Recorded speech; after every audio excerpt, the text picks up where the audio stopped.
Ladies and gentlemen, welcome back to another story time video. It's been requested since the last story time that I try and bring these back, so today I'm going to be telling you guys a story from my high school days that I still haven't even told my parents about. But now since it's been like over 10 years and I can't get in trouble for it anymore, I'm willing to release the story. Couple of plugs before we start. As always, don't forget to use code WyattzWorld on G Fuel, Waggle, or Prize Picks. By using my codes on G Fuel or Waggle, you'll save a discount on any of their products. And by using it at sign up on Prize Picks, you're going to guarantee yourself to win a free $50 with your first $5 entry. Quick reminder that the NFL seasonal prediction window is open, but always remember to play responsibly, and let's get into the video.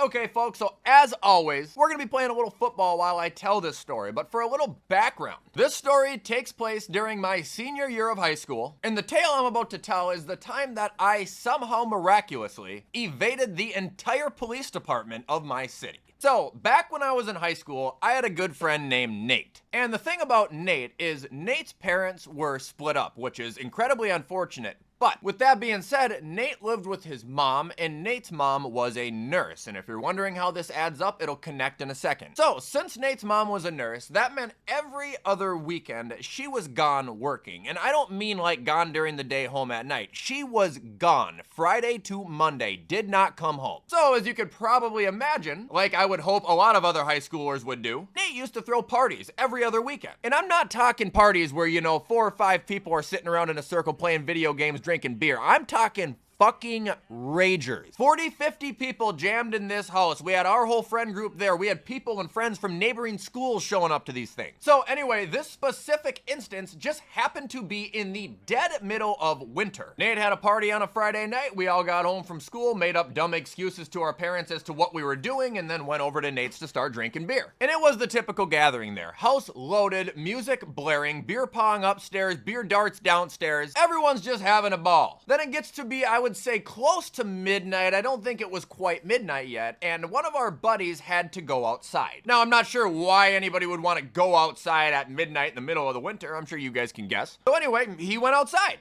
And then after, I don't know, it's probably 10, 15 minutes, we get a text from our buddy saying, "Hey, man, I can't get inside. The door's locked. Can you come let me in?" So me and my friend Tyler, who were upstairs at the time, just kind of looked at each other like, I don't think the door's locked, but yeah, okay, well, let's go let him in. By the way, Nate had a split level house, meaning you walked in and you could either go directly upstairs or downstairs. There was just like one little square in front of the door that you could stand on. So me and Tyler end up walking downstairs. Nice offsides there, asshole. But me and Tyler end up walking downstairs.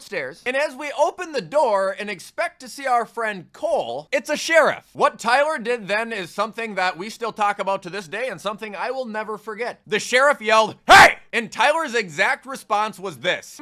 Nope. Slammed the door in his face. So me and him look at each other like, okay, we're in deep shit. We gotta go tell Nate. So we run upstairs, again, music blaring, trying to get through this just horde of people, where we finally reach Nate, who's sitting at the table just having fun. And we're like, dude, there is a sheriff outside your door right now. Nate goes, "Oh yeah, right." Then Tyler goes, "No, I'm not fucking kidding. There is a sheriff outside the front door." So Nate gets up, beer still in his hand. At the time he's like 17. Walks downstairs, there we go, get the ball! Walks downstairs, opens up the door, and there is about 3 police officers standing right outside, and Nate goes, "Holy shit," and slams the door again. So immediately, Nate goes upstairs, kills the music, kills the lights to the house. Everyone's freaking out because they're like, what the fuck is going on? The cops are able to hear all this because Nate was screaming, "There is the police department outside. Everybody shut the fuck up and go downstairs now." And when I tell you it sounded like the SWAT team was trying to get in this house,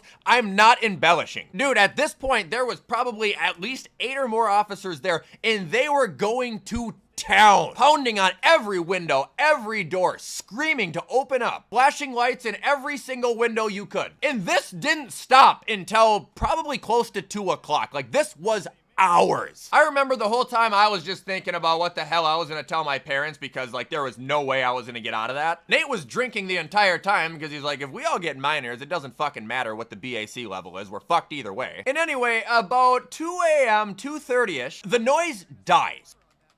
And I'm not talking like it's subtly, you know, slowed down. I'm talking snap of a finger, all the banging, all the shouting, everything just stopped. So we're all sitting downstairs and we probably wait what felt like an hour. That's really good. What felt like an hour is probably like 10 minutes. And half the house starts to go upstairs. So as you know, some people are starting to develop their plan on how to get out, and some people are just trying to go to bed at this point. We're all sitting in the living room where there was a huge window that overlooked the street. And I remember Nate goes into his kitchen, he grabs a butcher knife, just like a long skinny blade, goes up to the window curtain, and I remember him going, I bet they're gone. And he puts the knife blade in the curtain and moves it maybe a millimeter. Holy shit, did it turn into the 4th of July. As quick as the noise stopped, did it start back up. I'm talking flashlight, pounding, kicking, yelling. It was like we had set off some sort of alarm.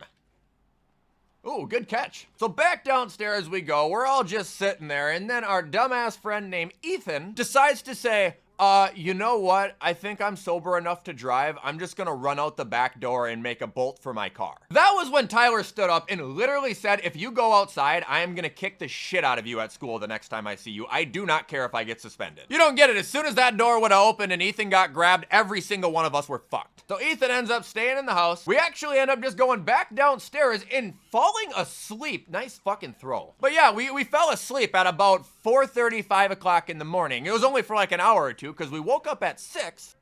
It was just starting to get light outside, and I remember Nate saying from the upstairs, I think they're gone. Hold on, we gotta get some yardage here.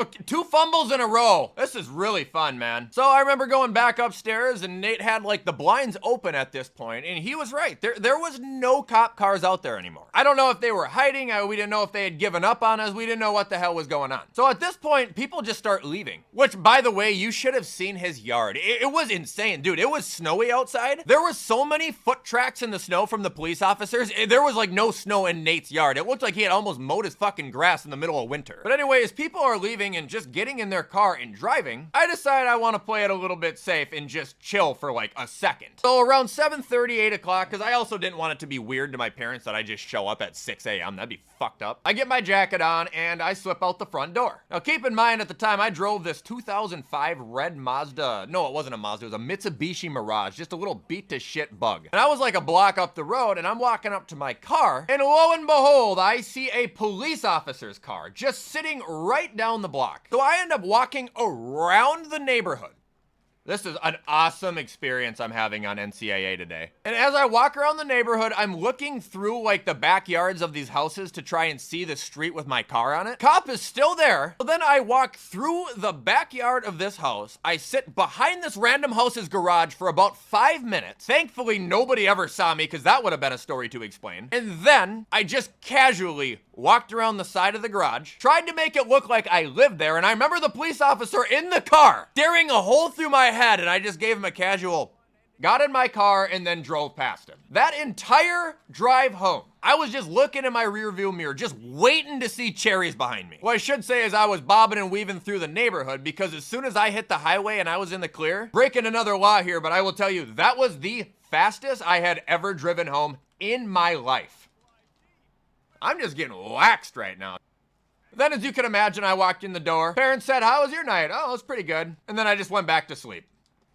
Now, if anybody's wondering what happened to Cole, if I'm not mistaken, and I don't know if he was embellishing this or not, but he did end up getting a minor. However, he claims that the cops told him that if he told them who was inside, he was gonna get off the hook. Which thankfully he didn't do if that's real, and also that means he took a bullet for the team. I do want to say Nate got caught, but I don't think he ratted on anybody either. I mean, there's no way his mom was gonna come home, see the yard, and be like, oh yeah, nothing went on here. This is a miserable game, dude, but I'd be a real hypocrite to quit.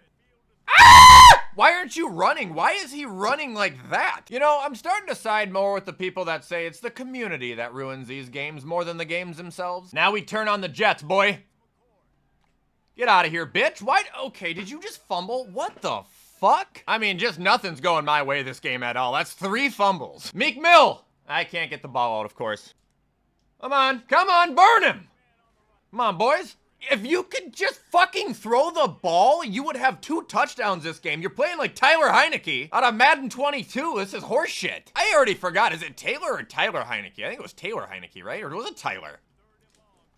This is terrible! Hopefully this game starts to turn into my favor. Usually that's how it goes. Once it ticks to the fourth quarter, the losing team gets a massive advantage in this game.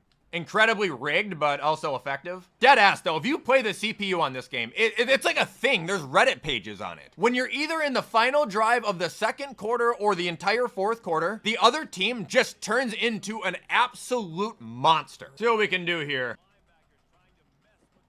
I blitz and they still just walk right in for the first down. Does Syracuse suck by chance? Am I just playing with a dog shit team? Oh, yep. Nope, good pressure, guys. Why are we sitting here, dude? What the fuck?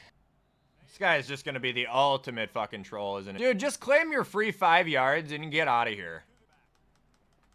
I might leave this one, not because I'm losing, because this guy's being just unbearable. Well, there's another, what, free 8 yards he gets. Now, this might have been one of the most unfun experiences I've had on this game. This was like 12 minutes of hell. Oh, jeepers. This guy can have it. I think he's proved his point. And that is gonna do it, ladies and gentlemen, for yet another story time video. If you guys enjoyed this video, please show support because you know I appreciate all help. In the meantime, I'm gonna get this edited so you guys can watch it on time. I hope you have a fantastic, I'm not sure what day this will be posted on, so rest of your day, and I will see you in the next upload.